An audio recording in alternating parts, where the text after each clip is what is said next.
Hey class, welcome back. Welcome to week 5. I hope that you had a great weekend. I'm so glad that you can be back here for our 5th week.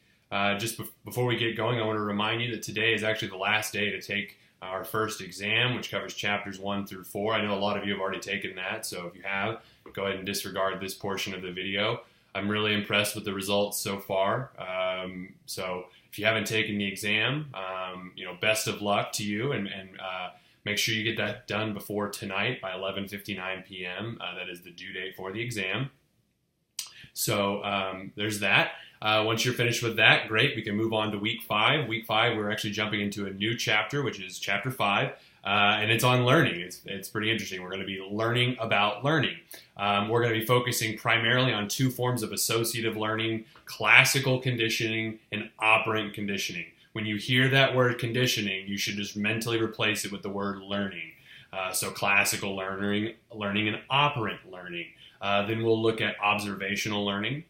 And then we'll look at some things, some other factors that influence how we learn. Cognitive factors, biological, cultural, psychological, all these things that influence the ways in which that we learn. So this is a pretty important chapter, and there are a lot of really important terms and definitions that pop up in this chapter, especially in the subjects of classical and operant conditioning. So it's really important that you understand those concepts and that you're able to implement them and use them in your vocabulary correctly. Our discussion post this week is all about operant and classical conditioning. I'm wanting you to look for real-world examples of those 2 things and be able to articulate your understanding using the terminology from the text. So we do have a discussion post this week. It's already up and ready for you guys to go. Your initial response to the post and a peer response are due by Friday at 11:59 p.m. So please make sure you get those in no later than Friday at 11:59 p.m. Also, take a look at our schedule. Next week, I'll be posting the first assignment of our first response paper. So be mindful of that.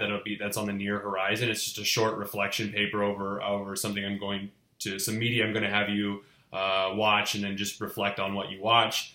But that's coming up in the near future. I'll post more details as we get closer, next week. But I just wanted you to be aware of that. And also take a look at your syllabus. It discusses what I'm going to be expecting for that assignment. I'll address that again next week, but if you can take a look at that now, that'll probably be easier for all of us, so we're all on the same page. So anyways, make sure you read chapter 5 and be aware of your discussion posts and your responses this week. If you haven't taken the exam, please do so by tonight. If you have any questions about anything over chapter 5, about the exam, about discussion posts, anything at all, post those to D2L, email me, whatever works for you. I'll be happy to get those answered as quickly as possible. So anyways, I hope you have a wonderful week, and I'll see you guys in next week's video. All right, take care. Bye.